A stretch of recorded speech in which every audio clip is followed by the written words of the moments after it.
tonight with your enthusiasm, your passion, and love for such a great country. So on behalf of the administrative team, the teachers, the students, we have a plaque for you, diplomas, that we'd like to give out to you individually. I know our board chair, Mr. Hennessy, and our board member, Mr. Miller, both being veterans themselves, are up here tonight to show you honor and show you some respect also. Hang on.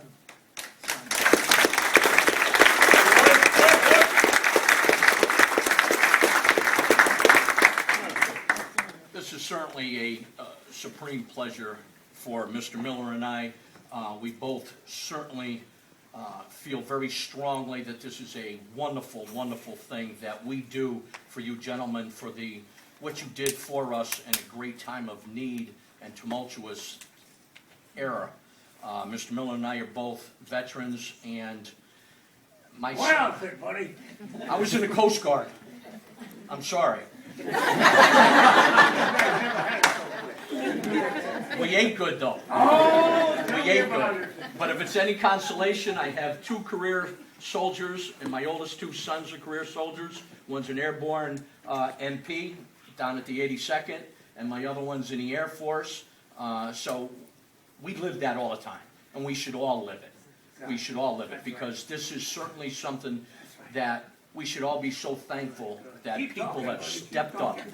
Well, you know, I get all warm inside just thinking about what you did. I mean, it's a little bit more interesting for me because my father-in-law is 92 years old, and he was a naval aviator. He flew PBYs, so I hear his stories all the time. I hear all his stories. And, you know, the hardship of what you had to go through, not only just feeding, eating over there for what little we were able to give you and whatnot.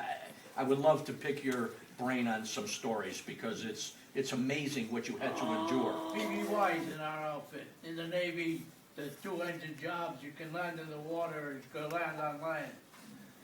Well, the PBYs were too slow for what we were doing. So we were on a big army base in Natal, Brazil. The biggest army base there was there. Fueling up planes going to China and different places. But we got the first B-24s the Navy ever had, the Liberator bombers. And That's the big boys. That's the big our boys. squadron there had the best record in the Navy. We had 16 subs that we knocked out, German subs. The Raiders from Argentina taking the rubber back to South America for the Germans to use. We knocked them off, and every once in a while we'd be in the show on the outdoors because we had no roof. There was just a bus just go around slow. You jumped down, you jumped off. But when to get a bite to eat, you wouldn't bite to eat. But from there, they sent us over to England, over to the Channel. And we flew from the Channel around there, and we got 2 or 3 more subs. We had the best record in the Navy, and we were in flying aviation at that time of the war, that magazine, and they had a big write-up about our outfit, a real big. Also in the Navy during the end of the Korean era and the beginning of the Vietnam era. And I just want to say from the bottom of my heart, I thank you for your service and all your sacrifices. Thank you.